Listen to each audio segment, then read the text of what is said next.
Hazrat Aisha radiyallahu anha said, a man from Banu Zurayq called Lubayd bin Asam charmed Allah's Apostle sallallahu alaihi wasallam.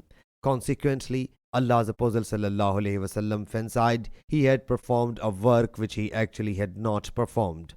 One day or night, when he sallallahu alaihi wasallam was with me, he sallallahu alaihi wasallam supplicated repetitively and then said, O Aisha radiyallahu anha, do you know what I want to know? Allah Jalla Jalaluhu has apprised me of it.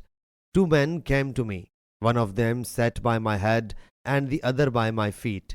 One of them asked the other, what is distressing this man? The other man said, he has been charmed. He asked, who has done? He replied, Lubayd bin Asam. He again asked, on which thing?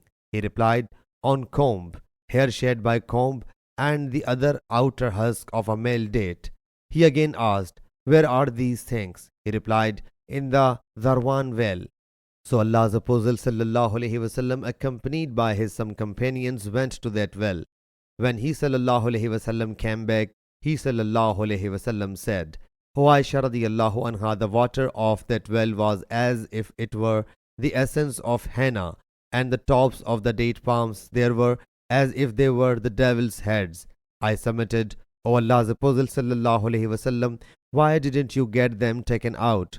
He sallallahu alaihi wasallam said, Allah Jalla Jalaluhu has cured me, so I dislike it to publicize this evil. So the well was filled up with earth.